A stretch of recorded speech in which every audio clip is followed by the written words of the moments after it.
여러분의 합격을 응원합니다. 안녕하십니까? 과학과 김세별입니다. 오늘도 너무너무 잘 오셨습니다.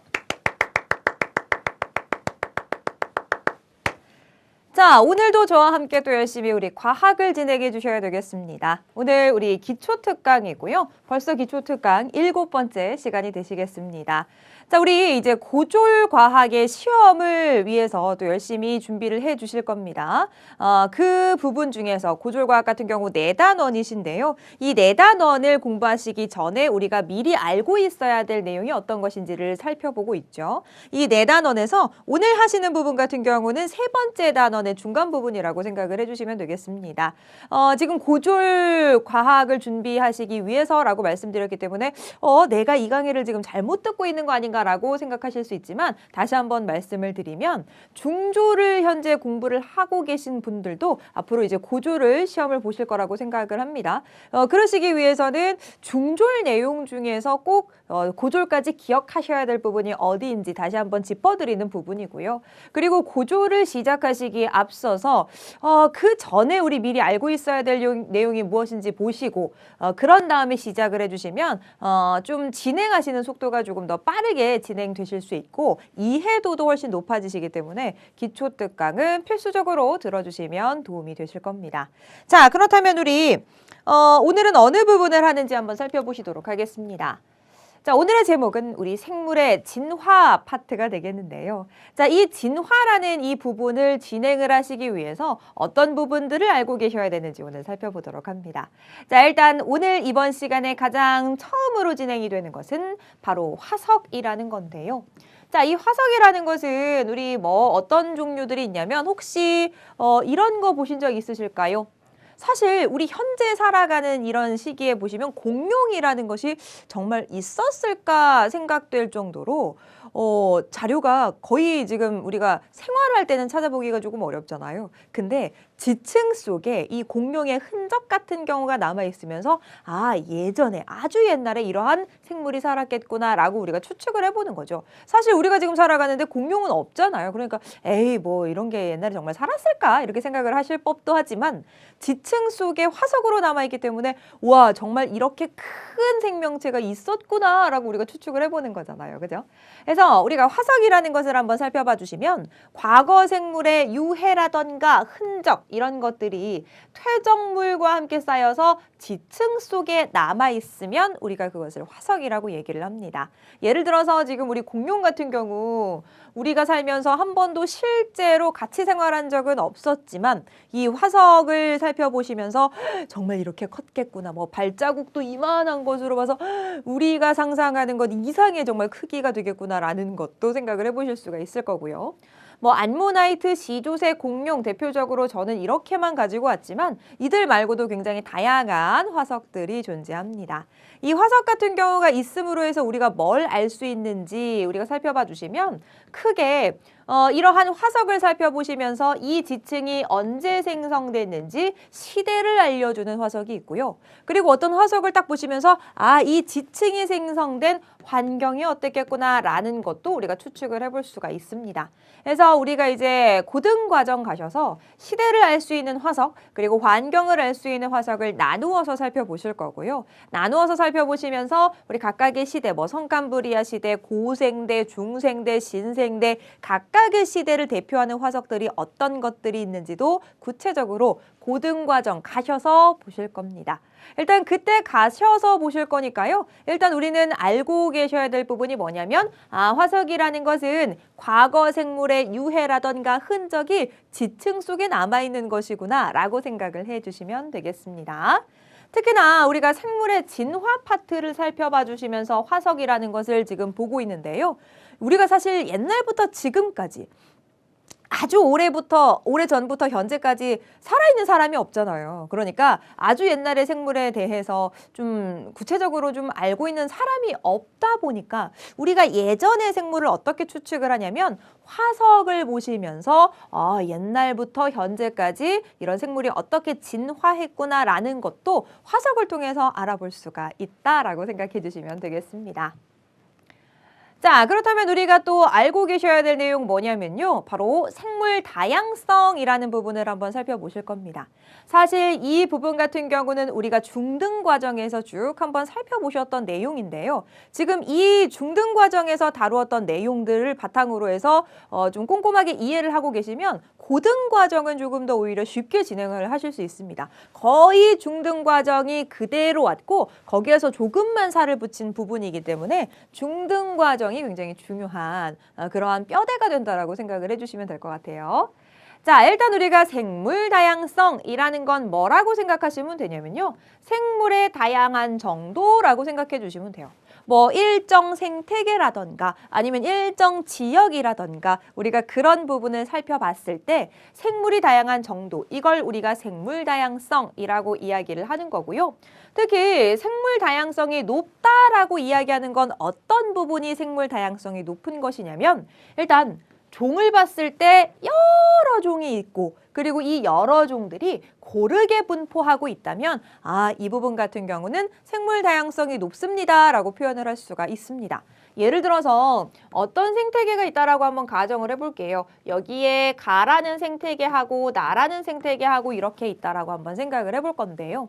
가 생태계 같은 경우는 A라는 종이 이렇게 있고 B라는 종이 이렇게 있었다라고 한번 가정을 해볼게요.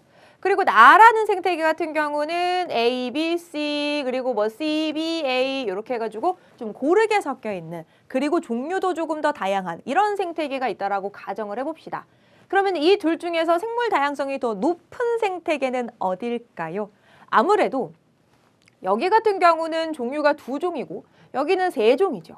그러면 다양한 여러 종이 있는 부분은 나가 될 거고 그리고 그들이 상대적으로 조금 더 고르게 배열이 되어 있어요. 이들 같은 경우는 A가 이렇게 밀집이 되어 있는 반면 여기는 이렇게 A하고 B하고 C하고 대체적으로 조금 더 고르게 이루어져 있기 때문에 가하고 나를 봤을 때 나 같은 경우가 생물 다양성이 더 높다라고 우리가 생각을 해보실 수가 있겠습니다.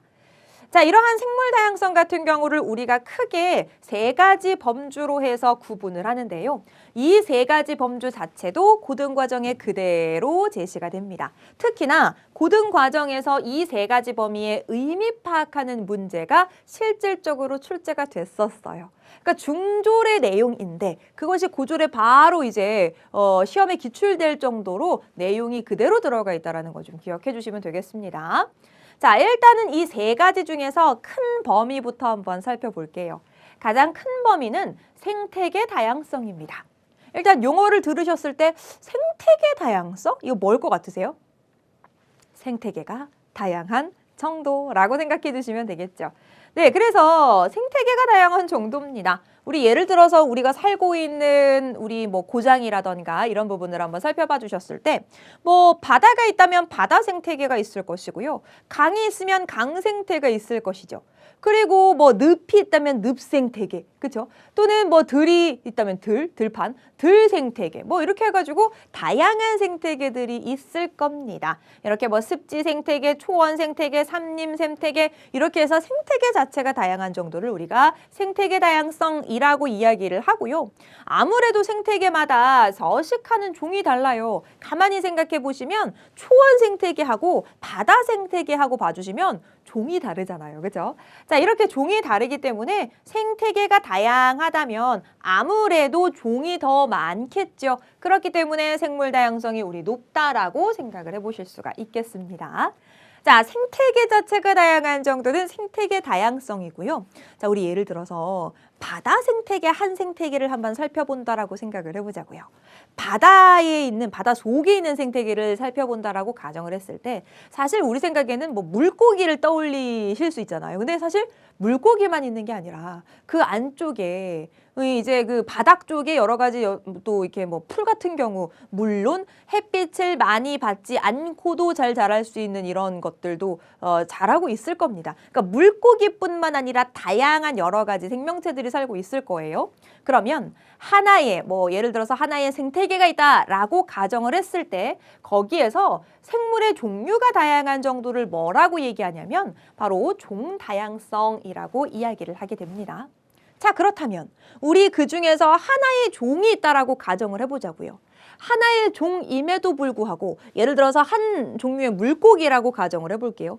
한 종류의 물고기라고 가정을 하더라도 조금씩 좀 차이가 있을 거예요. 만약에 뭐 줄무늬가 있다라고 했을 때 정말 다 똑같이 생긴 게 아니라 어떤 친구는 조금 줄무늬 간격이 조금 넓을 수도 있고 조금 좁을 수도 있고 그렇죠? 이렇게 해서 조금씩 차이가 있을 수 있겠죠.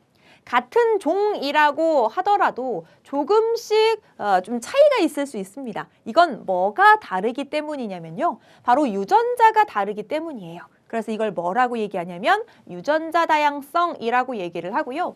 이렇게 유전자 다양성이 좀 상대적으로 높다라고 살펴봐 주신다면 환경이 급격하게 변화된다라고 가정을 하더라도 살아남을 개체가 있기 때문에 멸종 위험성이 낮다. 우리 이렇게 생각해 주시면 되겠습니다. 그러니까 유전자가 이렇게 생각하시는 거예요. 어떤 생명체가 있는데 어떤 생명체가 예를 들어서 습한 곳에만 잘 사는 생명체라고 가정을 해보자고요.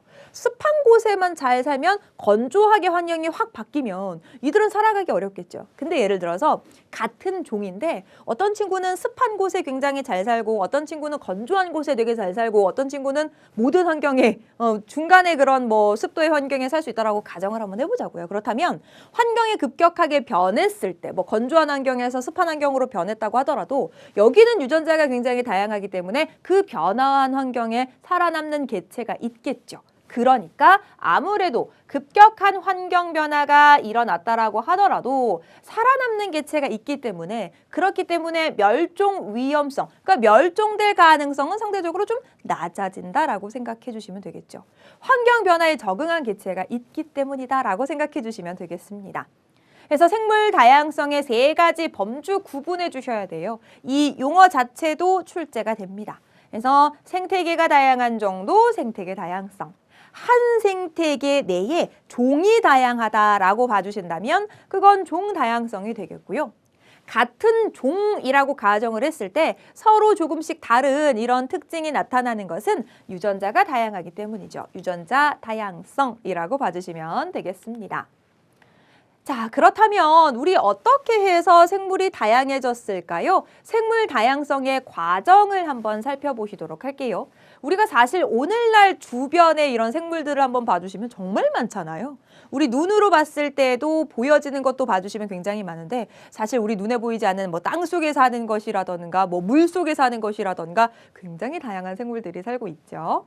자, 일단은 과정을 한번 살펴봐 주셨을 때 한 종류의 생물 무리인데요. 다양한 변이가 있다라는 거예요.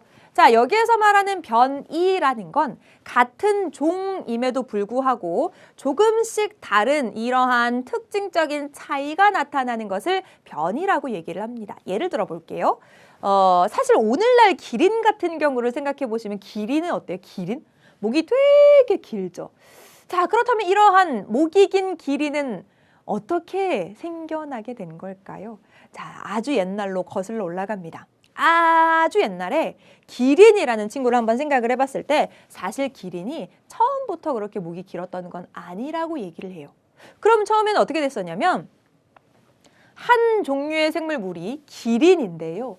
변이가 있었던 거예요. 무슨 소리냐면요. 기린이라는 친구들이 있었는데 어떤 친구는 목이 짧았고요. 어떤 친구는 목이 길었고요. 어떤 친구는 목이 어중간했고요. 그러니까 목의 길이가 굉장히 다양했던 거예요.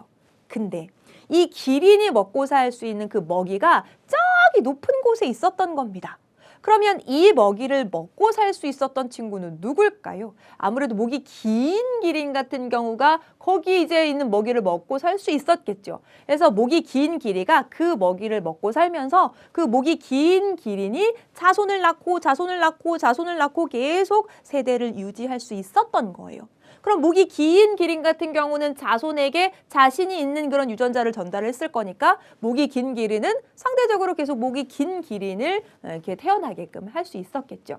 그래서 여러 번 이렇게 세대가 반복되면서 오랜 세월이 지나면서 결과적으로 어떤 기린이 살아남았냐면요. 목이 긴 기린이 살아남았기 때문에 오늘날 우리가 기린이라고 부르는 친구들 보시면 목이 굉장히 길다라는 걸 생각해 주시면 되겠습니다. 자, 그렇다면 우리 이제 정리를 할 수가 있겠죠. 한 종류의 생물 무리에서 다양한 변이가 나타나요. 목이 긴 기린, 목이 짧은 기린, 목이 어중간한 기린, 다양한 변이가 있는데 중요한 건 뭐냐면요. 그들이 살아가고 있는 환경이 굉장히 중요하겠죠. 자, 환경에 알맞은 변이를 지닌 생물. 이게 무슨 소리예요? 기린의 환경 같은 경우는 어땠냐면요. 그들이 먹고 사는 먹이가 저기 위에 있었던 환경인 거고 그걸 먹고 살 수 있었던 친구들은 목이 긴 기린이었던 거예요. 그래서 그 친구들이 상대적으로 먹이를 먹고 배불리 이렇게 생활을 유지할 수 있으니까 자손을 낳을 수 있는 그런 환경이 될 수 있었던 거겠죠. 그래서 그들이 더 많이 살아남게 되면서 자손에게 유전자를 전달해 주게 됩니다. 그러면서 이것이 이제 뭐 한 세대에서 끝나는 게 아니라 한 세대, 다음 세대, 그 다음 세대 이렇게 계속 반복이 되게 되면 원래 생물과는 특징이 다른 생물이 나타나더라라는 거예요. 그러면서 생물이 다양해졌다라고 봐주시면 되겠죠. 자, 방금 전에 우리 목이 긴 기린 얘기해봤는데요. 여기는 거북이에요. 갈라파고스 땅 거북인데요.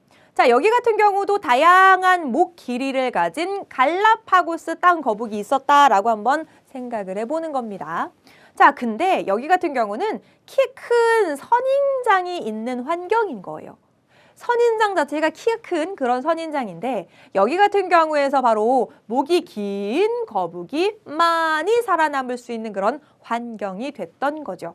그래서 이 목이 긴 거북이 자손을 남기고 이 과정을 반복을 합니다. 그래서 목이 긴 갈라파고스 땅 거북의 수가 늘어났고요. 현재 오늘날에도 이 갈라파고스 땅 거북 같은 경우는 거북인데요. 목이 약간 기린처럼 이렇게 긴 형태를 하고 있습니다. 자, 이렇게 생물 다양성이 이루어졌다라는 생물 다양성 과정 기억해 주시면 되겠습니다. 자, 지금 나왔던 변이라는 말이 있었잖아요. 요 용어 굉장히 중요합니다. 분명히 같은 종이에요. 그런데 서로 다른 특징을 가지고 있는 것, 이걸 우리가 변이라고 얘기를 하고요. 왜 이렇게 서로 다른 특징이 나타나냐면요. 유전자가 다르기 때문입니다.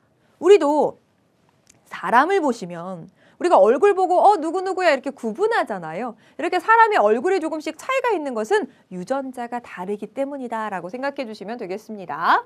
그래서 사람마다 다른 생김새, 그리고 무당벌레 같은 경우도 이게 등의 무늬를 한번 봐주시면 다 다른 무늬예요. 다 유전자가 다르기 때문이다라고 생각해 주시면 되겠습니다.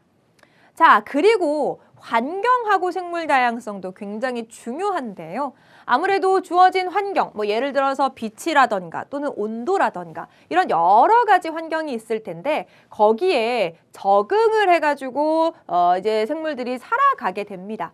예를 들어서 우리 북극여우가 있고 사막여우가 있는데요. 북극여우는 굉장히 추운 환경이잖아요. 그런 추운 환경에 살아가기 위해서 어떻게 적응을 했냐면요. 이 친구들 같은 경우는 너무 춥기 때문에 이 내장기관이라던가 이런 것들을 보호를 해야 됩니다. 그래서 피하지방이라고 해서 피부 밑에 지방층을 두껍게 만들어서 바깥은 춥지만 안쪽의 장기는 좀 따뜻하게 보호를 하기 위해서 피하지방이 상대적으로 두꺼워요. 그래서 좀 몸집이 좀 크고요. 그리고 귀가 굉장히 작습니다. 귀를 통해서 바깥으로 열이 빠져나갈 수 있거든요. 그렇기 때문에 열이 상대적으로 조금 적게 빠져나가라고 귀가 상대적으로 작다라고 생각해 주시면 되겠죠. 몸은 되게 큰데 귀는 되게 작은 형태니까 되게 귀엽겠죠. 그죠? 자, 북극여우고요. 사막여우는 상대적으로 너무 더운 환경이에요. 그러니까 굳이 이 친구들 같은 경우는 피하지방이 있을 필요가 없으니까 상대적으로 몸은 작고요. 그리고 귀 굉장히 큽니다. 그래서 귀 쪽으로 해서 열이 바깥쪽으로 많이 빠져나갈 수 있게끔 하는 그런 구조가 되겠습니다. 그래서 각각의 환경에 적응했다라고 생각해 주시면 되겠고요. 자, 여기에서 굉장히 중요한 용어 한번 정리를 해주시면 진화라는 용어 기억해 주셔야 되겠습니다. 이 생물이 오랫동안 환경에 적응하면서 몸의 특성이라던가 이런 것들이 변해가는 그러한 현상을 우리는 진화라고 이야기를 하게 됩니다. 자, 그렇다면 우리가 생물 다양성을 살펴봐 주셨는데요. 생물 다양성이 왜 중요한지 한번 살펴보실 거고 이들을 보존하기 위해서는 어떻게 해야 되는지도 살펴봅니다. 자, 일단 생물 다양성이 왜 중요한지 한번 살펴보도록 합니다. 일단 첫 번째는요. 생태계를 유지하기 위해서 생물 다양성이 굉장히 중요하다라고 생각해 주시면 돼요. 자, 여기 봐주시면 생물 다양성이 상대적으로 낮은 생태계가 있고 여기는 생물 다양성이 높은 생태계가 있습니다. 자, 예를 들어서 이 중에서 각각의 생태계에서 개구리가 없어진다라고 한번 가정을 해볼까요? 자, 여기에서도 뭐 어떠어떠한 환경 변화에 의해서 개구리가 없어지고 여기에서도 뭐 어떠어떠한 환경 변화에 의해서 개구리가 없어진다라고 한번 가정을 해볼게요. 그러면 자, 여기 같은 경우 개구리가 없어지니까 뱀은 뭐 먹고 살아요? 뱀은 먹이가 없습니다. 그러니까 이 친구 같은 경우는 개구리만 없어지더라도 뱀 먹이 없고 막 이렇게 되니까 생태계가 와르르르 무너질 거예요. 그런데 여기 같은 경우는 개구리가 없어진다고 하더라도 뱀의 입장에서 생각을 해주시면 사실 뱀이 개구리도 먹지만 들쥐도 먹고 토끼도 먹고 이렇게 되니까 개구리가 없어지면 조금 뭐 아쉽기는 하겠지만 그래도 다른 거 먹고 살 먹이가 있어요. 대체할 먹이가 있기 때문에 생태계가 와르르 무너지지는 않는다라는 거예요. 아, 그러면 생물 다양성이 이렇게 높은 이러한 생태계 같은 경우는 일부의 생물이 사라지더라도 대체할 친구들이 있잖아요. 그래서 상대적으로 안정적으로 유지가 된다라고 생각을 해주시면 됩니다. 그래서 이렇게 생물 다양성이 높으면 멸종 위험이 줄기 때문에 안정적으로 유지된다라는 그래서 생물 다양성이 이렇게 높으면 아무래도 생태계가 유지되는구나 라고 생각해 주시면 되겠죠. 자, 그리고 왜 생물 다양성이 중요한지 한번 또 살펴봐 주시면요. 사실 우리의 생활을 한번 들여다보면 우리가 이 생태계로부터 여러 가지 생물들에게 자원을 얻고 살아가고 있습니다. 자, 생물을 필요한 자원으로 사용을 하죠. 우리 먹는 것이라던가 아니면 뭐 옷을 입는다던가 아니면 집을 짓는다던가 이런 것들을 생각을 해보셨을 때 그런 부분들을 생물로부터 얻고 있습니다. 그리고 의약품 같은 경우도요. 우리가 생물에서 얻는 경우들이 있기 때문에 생물 자원 굉장히 중요하고요. 자, 그리고 생물을 통해 아이디어를 얻어서 도구를 발명합니다. 우리 독고말이라고 해서 이 갈고리 모양으로 끝부분이 갈고리 모양으로 되어 있어서 뭐 동물의 털이라던가 사람의 옷이라던가 이런 부분에 잘 달라붙는 독고말이 열매라는 것이 있거든요. 이 독고마리 열매가 잘 달라붙으니까 이걸 잘 연구를 해가지고 우리도 사용을 하는 거예요. 일명 벨크로 테이프 또는 뭐 찍찍이라고 이야기하는 거 있죠. 이 찍찍이 같은 경우, 벨크로 같은 경우도 끝부분을 갈고리 형태로 만들어서 우리가 편하게 이렇게 붙이고 띄고 이렇게 사용을 할 수가 있게 되는 겁니다.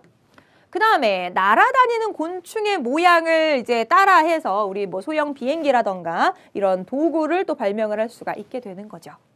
자, 그리고 생물이 다양하면 우리는 지구 환경이 유지가 될 수 있고 보존이 될 수가 있습니다.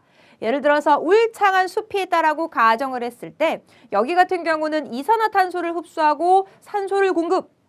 이거 왜 이렇게 되지요? 바로 광합성이라는 것을 하잖아요. 식물이 광합성이라는 걸 하게 되면 공기 중에 있는 이산화탄소를 흡수하고 광합성을 해서 산소를 방출을 하거든요. 그러면서 아무래도 깨끗한 산소가 만들어지게 되겠고요. 그리고 이제 숲이 있음으로 해서 동물의 서식처, 그리고 식물들 같은 경우도 이제 다양하게 살아갈 수가 있게 되겠죠. 자, 그리고 버섯, 곰팡이, 세균 같은 이런 생물들 같은 경우가 죽은 생물 분해하고요. 그리고 이 분해함으로 해서 토양을 비옥하게, 그러니까 이 영양가 많은 토양으로 만들어준다라고 생각해 주시면 되겠습니다. 그래서 생물이 이렇게 다양하니까 우리가 여러 가지 생물 자원도 얻을 수가 있고요. 이렇게 굉장히 쾌적한 환경도 제공을 해주고요. 그리고 생태계도 안정적으로 유지를 해준다라고 생각해 주시면 되겠죠. 근데요, 이렇게 생물 다양성이 중요한데 생물 다양성을 감소시키는 원인이 있습니다. 자, 크게 4가지 정도 생각해 주시면 돼요. 생물 다양성을 감소시키는 원인이라고 생각해 주시면 됩니다. 생물 다양성을 감소시키는 원인 4가지입니다. 자, 가장 좀 심각한 원인이 되는 부분이 바로 뭐냐면 서식지 파괴라고 봐주시면 돼요. 이게 뭐냐면요. 우리 인간이 조금 더 편리하게 살기 위해서 예를 들어서 길을 만들었는데 이렇게 꼬부랑꼬부랑 길을 만들었다라고 가정을 해보자고요. 근데 어떻게 해가지고 이렇게 산을 이렇게 뚫어가지고 뻥 이렇게 뚫으면 굉장히 빠르게 갈 것 같은데 지금 이렇게 가고 있는 길이 너무 불편하다고 느껴질 수 있잖아요. 그러면 어떻게 되냐면 잘 있는 산을 막 깎고 뚫고 해가지고 막 이렇게 도로를 만들 수 있잖아요. 그렇게 되면 원래 생물들이 살고 있는 서식지가 파괴가 되는 겁니다. 그러니까 우리가 살고 있는 멀쩡한 집이 있는데 우리 집을 막 망가뜨리고 거기다가 뭔가를 만든다라고 생각을 해보시면 이해가 되실 거예요. 생물들의 입장에서는 자기가 살고 있는 이런 서식지인데 그것이 파괴가 되고 있는 상황이니까 원래 살고 있었던 생물 같은 경우는 다양성이 감소할 수밖에 없겠죠. 그래서 이제 인간들이 조금 더 편리하게 생활하기 위해서 무분별한 개발이 이루어질 수 있습니다. 그러면서 서식지 파괴되는 것, 바로 생물 다양성을 감소시키는 원인이 될 수 있겠죠. 그래서 뭐 정말 필요한 개발이라면 이루어져야 되겠지만 최대한 자연과 공존하는 방향으로 이루어져야 되겠죠. 자, 그 다음에 이번 같은 경우는 외래종이라는 거예요. 외래종이라는 것은 외국으로부터 인위적으로 또는 자연적으로 유입이 되는 걸 얘기를 합니다. 근데 이 외래종이 들어오면 우리 생각에 우리나라에 100종, 한 100개의 종이 있었다라고 가정을 해보자고요. 근데 외래종이 하나가 딱 들어오면 100 하나니까 생물 다양성이 증가하는 거 아닙니까? 뭐 이렇게 생각하실 수 있는데요. 외래에서 새로운 종이 들어오게 되면 이 외래종을 잡아먹는 천적이 없어요. 그렇기 때문에 이 외래종 같은 경우는 굉장히 빠르게 번식이 이루어질 거고요. 이 외래종이 계속 번식을 하게 되면 원래 이 지역에 살고 있었던 토착종들이 위협을 받을 수 있어요. 우리 예를 들어서 황소개구리 같은 경우 생각하시면 황소개구리가 덩치가 굉장히 크잖아요. 근데 이제 그 황소개구리를 잡아먹을 수 있는 그러한 천적이 없으니까 황소개구리의 개체수가 굉장히 많이 늘어나는 거예요. 그럼 이 황소개구리가 원래 살고 있었던 토착종 그냥 일반 개구리 같은 거 막 잡아먹고 막 이러다 보면 토착종들 원래 살고 있었던 이 종들이 위협을 받아서 멸종의 위험이 생길 수가 있겠죠. 그래서 생물 다양성을 감소시킨다라고 생각하시면 됩니다. 외래종은 천적이 없어서 이런 토종 원래 살고 있었던 토착종들을 위협합니다. 황소개구리 생각해 주시면 되겠고요. 그 밖에도 뭐 베스라던가 또는 뭐 뉴트리아라던가 이런 것들 있습니다. 자, 그리고 남획인데요. 과도하게 사냥을 하거나 밀렵하거나 해서 개체수를 감소시키는 경우들이 있을 수 있죠. 자, 그리고 우리가 이제 생활을 하면서 오염을 시키는 경우들이 있을 수 있습니다. 아무래도 뭐 쓰레기를 그냥 함부로 버린다던가 아니면 수질을 오염을 시킨다던가 공기를 오염시킨다던가 이런 것들이 이 생명체들, 이런 그 생물들이 살아가기에 좀 어려운 환경을 만들 수가 있겠죠.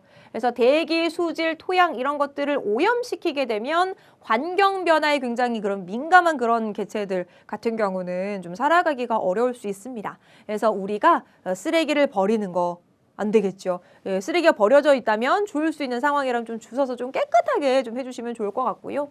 대기라던가 수질이라던가 토양이라던가 이런 부분 더럽혀지지 않도록 우리도 조금씩 더 노력을 해야 되겠습니다. 그래서 이런 것들에 의해서 생물 다양성이 감소가 될 수 있다는 거, 이런 것들이 바로 생물 다양성 감소 원인이라는 거 기억해 주시면 되겠고요. 아니 그러면 생물 다양성을 보존하기 위해서는 우리 어떻게 해야 될까요? 나는 이런 생물 다양성을 좀 지키고 싶습니다. 저는 어떻게 해야 될까요? 방법을 우리 한번 살펴보시도록 하자고요. 노력을 봐주셨을 때 사회적 차원의 노력이 있고 국가적 차원의 노력, 그리고 국제적 차원의 노력이 있습니다. 사회적인 차원의 노력을 한번 봐주시면 생태 통로를 조성하는 거예요. 이게 뭐냐면요. 예를 들어서 이렇게 산이 있었어요. 근데 산을 이렇게 깎고 여기에다가 도로를 만들었다라고 한번 가정을 해보자고요. 그러면 여기에 서식지하고 여기 서식지가 원래는 연결이 되어 있었는데 도로를 뚫으면서 이 서식지하고 이 서식지가 지금 어떻게 되고 있냐면 단절이 되잖아요. 단절이 되지 않게끔 여기에다가 통로를 만들어 주는 거예요. 이 생태 통로를 조성을 하는 거, 이런 것들 사회적인 노력입니다. 우리가 개인적으로 할 수는 없죠. 사회적인 노력이고요. 비오톱이라고 해가지고 일반적으로 우리 우리의 동네에 인위적으로 뭐 이렇게 연못을 조성한다던가 그런 거 보신 적 있죠. 우리가 산책할 수 있는 이런 공간을 인위적으로 만들어서 이렇게 만들어 두고 그러면 우리가 산책도 하고 거기에 이제 물이 흐르고 그다음에 나무가 있고 하면은 다양한 또 생물들이 살 수 있는 서식처를 제공해 주잖아요. 인위적으로 만들어서 이렇게 서식처를 제공해 주는 것들 사회적 노력이라고 볼 수가 있겠습니다. 자, 이제는 국가적인 노력입니다. 나라의 그 국가적인 차원에서 노력을 하는 건데요. 국립공원을 지정하는 거예요. 아, 여기는 정말 아주 뭐 천연 우리가 좀 멸종 위기종 뭐 이런 것들이 있다면 이런 것들을 나라에서 지정해서 이 구역은 훼손하면 안 됩니다. 뭐 훼손하면 처벌을 받습니다. 뭐 이러한 좀 규제를 하고 그다음에 보호를 하기 위해서 국립공원을 지정하고요. 그리고 만약에 멸종위기종이 있다면 그런 것들 지정해서 관리해야 될 겁니다. 그리고 어떤 시설이 들어온다라고 가정을 했을 때 들어오기 전에 자, 이 시설이 들어왔을 때 환경적으로 어떤 영향을 줄지에 대한 환경 영향 평가 같은 경우 시행하는 것도 국가적인 차원에서 노력을 해주셔야 되겠고요. 자, 그리고 종자 같은 경우를 보관해서 멸종되지 않도록 해주는 종자 은행 같은 경우들도 국가적 차원에서 노력을 해주셔야 되는 부분입니다. 자, 그러면 국제적인 노력도 있어야 되겠죠, 여러분? 나라와 나라 사이에 약속 같은 거 있어야 돼요. 예를 들어서 어떤 생물의 어떤 일부가 어떤 나라에서는 되게 비싸게 산다라고 만약에 소문이 나면 다른 나라에서 그거 막 잡아가지고 이 나라에서 막 사고 막 이러면 안 되잖아요. 사고 팔고 하는 이런 게 이루어지면 안 되잖아요. 그렇기 때문에 뭐 그런 생물들을 사고 파는 이런 것들이 만약에 적발될 시에는 모든 나라가 뭐 이렇게 벌금을 매긴다던가 아니면 법적으로 뭔가 좀 이런 효력이 있게끔 약속을 해가지고 모든 나라가 지켜야 될 거예요. 그러니까 이런 것 같은 경우는 생물다양성 협약 같은 거 맺어가지고 국가 간에 약속을 해서 서로 지킬 수 있도록 노력을 해야 됩니다. 이 나라에서 몰래 잡아서 저 나라에다 팔고 막 이러면 안 되기 때문에 나라 사이에 약속을 해서 잘 지키도록 노력을 해야 되겠는데요. 이런 것들은 또 우리나라 혼자 할 수 있는 거 아니고요. 국제적으로 나라와 나라 사이에 이런 협약들도 필요하다라는 것까지 기억해 주시면 되겠습니다. 뭐 여기에 제시가 되지는 않았지만 개인적인 노력은 뭐가 있을까요? 개인적으로 우리가 할 수 있는 것은 뭐 쓰레기 같은 경우 함부로 버리지 않고 쓰레기 깨끗이 거두고 그다음에 분리수거 제대로 하고요. 이런 것들. 그리고 이제 개인적으로는 뭐 옥상에다가 우리 집이 사용하고 있는 옥상이 있다면 거기에다가 개인적으로 그냥 조그만 텃밭이라던가 정원이라던가 이런 거 갖고 가지고 뭐 이렇게 곤충들이 날아와서 생활할 수 있는 공간을 인위적으로 만들어준다던가 이런 것들도 있을 수 있겠습니다. 자, 해서 각각의 차원에서의 노력 같은 경우도 구분하실 수 있도록 기억해 주시면 되겠습니다. 자, 이렇게 해서 오늘 우리 생물 다양성에 대한 부분들을 조금 집중적으로 살펴봐 주셨고요. 변이를 바탕으로 해서 생물 다양성이 어떻게 다양해지는지 과정도 살펴봐 주셨습니다.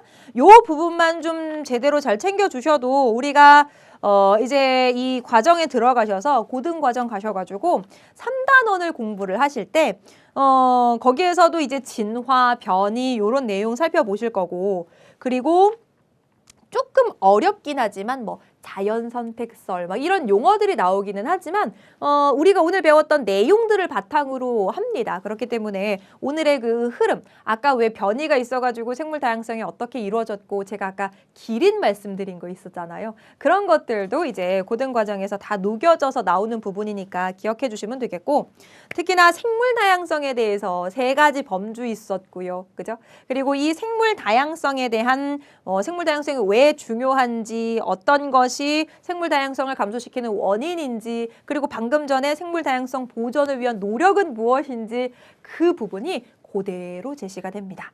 물론 중등에서 배웠던 내용에서 조금씩 살을 더 붙이시긴 할 건데요. 오늘의 내용을 토대로 하고 있기 때문에 오늘 내용 정말 중요한 부분이 되겠습니다.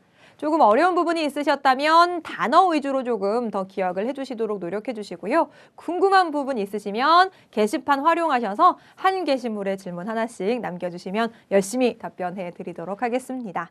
자, 오늘 너무 고생 많으셨고요. 오늘은 여기까지 하도록 하겠습니다. 수고하셨습니다.